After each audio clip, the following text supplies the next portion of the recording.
If someone told you that almost everything you picture when you think about an American wedding, the diamond ring, the white dress, the reception venue, the honeymoon, the tiered cake, the photographer, the rehearsal dinner, was assembled from scratch in a 15-year window between 1945 and 1960, you would probably think they were wrong.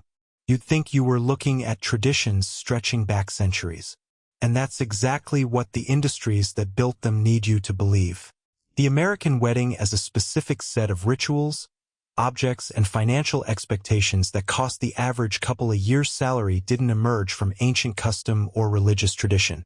It was constructed deliberately and commercially in the decade and a half after the most destructive war in human history.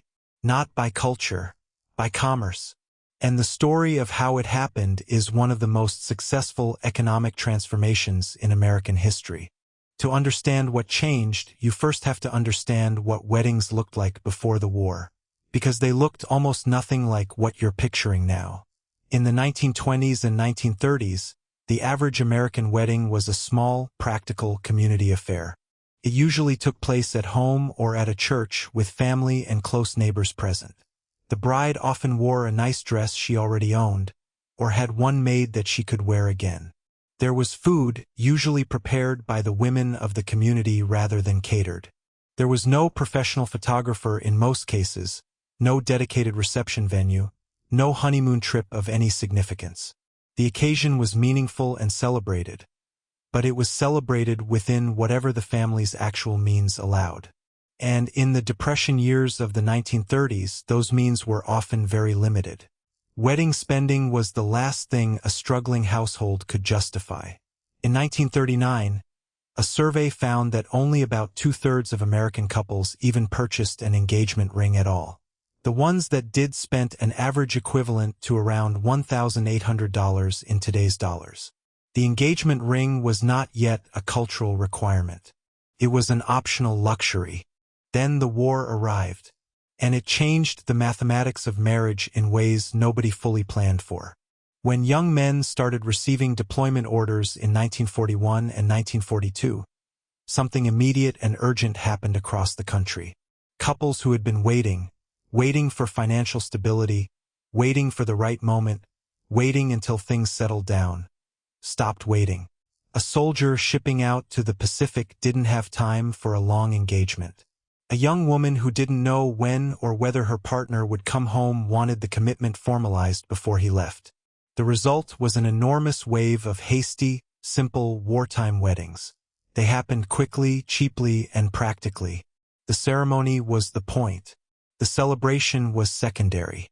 A generation of Americans got married at the courthouse or in a backyard, or in a church with a handful of witnesses, in whatever they happened to be wearing that day.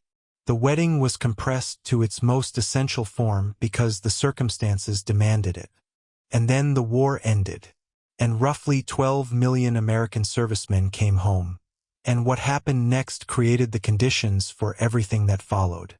The returning soldiers were young, they were alive when many of their friends were not, and they were done waiting. They wanted the life they had been promised, the house, the family, the stability that the war had interrupted. And the federal government, with the GI Bill of 1944, gave them the tools to get it.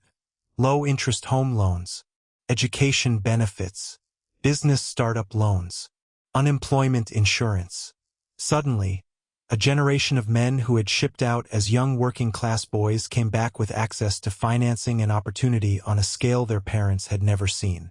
By 1950, more than 80% of new American homes were being built in the suburbs. Levittown, New York offered a 3-bedroom house for $7,990, or $60 a month with no down payment. Young couples were moving into brand new homes in brand new communities at a pace the country had never experienced. And then the statistics did something extraordinary. During the 1950s, 97% of American women and 94% of American men between the ages of 18 and 30 were married. Not most of them. Nearly all of them. The marriage rate hit levels that have never been seen before or since in American history. Millions of couples needed weddings. And the American consumer economy, which was expanding at its own historic pace in the post-war boom, looked at that number and saw an opportunity. What happened next was not accidental. Industries targeted the wedding with coordinated, sustained commercial campaigns that transformed every aspect of the occasion from a personal family event into a standardized consumer product. And the first and most important target was the ring. In 1947, De Beers, the diamond mining company that controlled most of the world's diamond supply, launched one of the most consequential advertising campaigns in American history. The tagline was 4 words: "A diamond is forever." Before that campaign, only about 2/3 of couples bought a ring at all, and those who did had no particular expectation about what it should contain or cost. After that campaign, a diamond engagement ring was repositioned as not just a gift but a moral statement, proof of love, proof of commitment, proof of a man's seriousness and financial worth. Within a decade, the diamond engagement ring went from an optional luxury to a cultural requirement. The industry had taken an object that most couples had managed perfectly well without and made its absence feel like a relationship deficiency. The wedding dress underwent the same transformation at roughly the same time. Before the war, brides wore white when they could afford to and wore whatever they had when they couldn't, and nobody considered a non-white dress scandalous or inappropriate. The bridal industry of the post-war period changed this. Bridal shops, bridal magazines, and bridal advertising built and reinforced the idea that a proper wedding required a specific white dress. A dress designed and purchased solely for this one occasion, never to be worn again. The one-time use wedding dress was not a tradition. It was a product category, created and sustained by an industry that needed brides to buy a new garment every time rather than borrow or repurpose. By the mid-1950s, the single-use white wedding dress had become so normalized that wearing anything else to your own wedding felt like a statement rather than a practical choice. The reception moved out of the home and into a dedicated venue during this same period. Before the war, wedding receptions happened where the family happened to be: a living room, a backyard, a church hall, with food prepared by the community. After the war, as middle-class families moved into suburban homes that were comfortable but not large, and as the expected guest list for a proper wedding grew, the home reception became increasingly impractical. Catering halls, hotel ballrooms, and dedicated event venues stepped in to fill the gap, and they priced accordingly. A venue that hosted weddings every weekend had exactly the leverage that a private individual negotiating for a one-time event did not. The wedding tax, the markup that vendors apply simply because the word wedding is involved, was not a later development. It was built into the structure of the industry from the beginning. The honeymoon followed a nearly identical pattern. Before the war, a honeymoon meant a night or two somewhere nearby, if anything at all.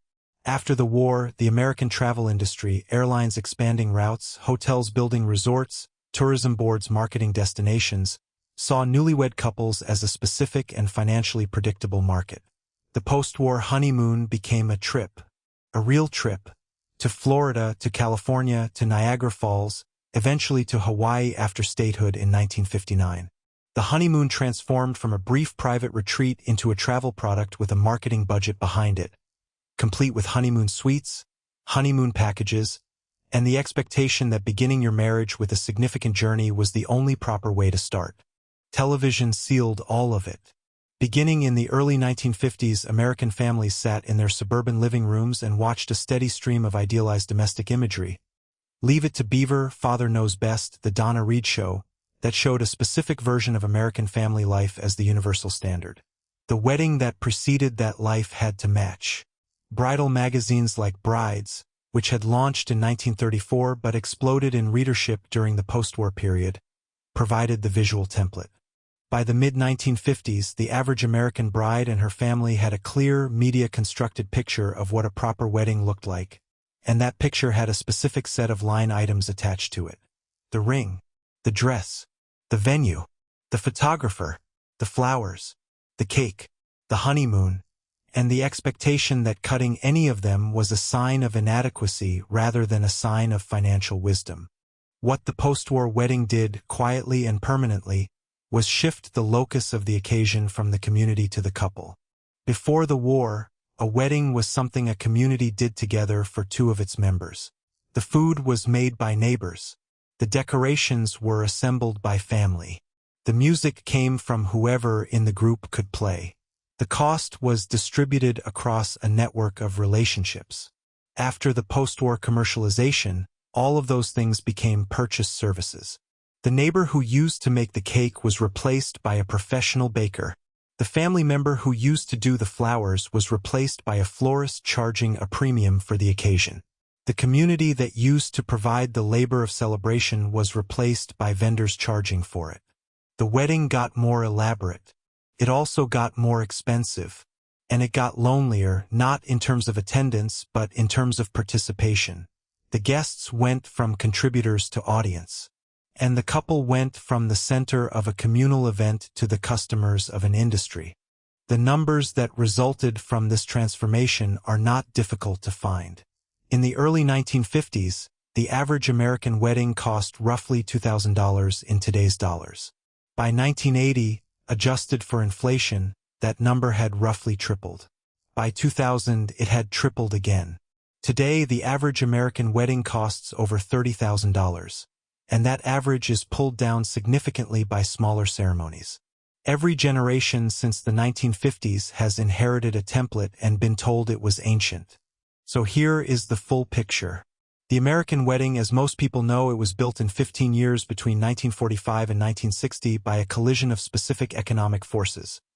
12 million returning soldiers with government-backed financial resources who wanted to start families immediately, a consumer economy that needed new markets, a diamond industry that needed to create cultural demand for a product most people weren't buying, a bridal industry that needed brides to make single-use purchases, a venue and catering industry that needed a recurring high-value customer, and a media landscape that standardized the visual template of what a proper wedding had to look like. None of these forces operated alone. Together, they built something that felt like tradition within a single generation. And now look at you. If you've ever been to a wedding or thought about having one, you've operated inside a set of expectations that feel timeless and ancient but are younger than the oldest person you know. The ring that's supposed to cost 2 months' salary, a rule invented by De Beers in a 1980s advertising campaign built on the foundation the post-war era created. The dress worn once and never again. The venue that costs $10,000 for a Saturday. The honeymoon that costs more than a month's rent. Every piece of what feels like the natural shape of a wedding was assembled from commercial decisions made in a 15-year window by industries that saw a generation of hopeful, returning Americans as the best market they had ever encountered. They weren't wrong, and the template they built has outlasted every one of them.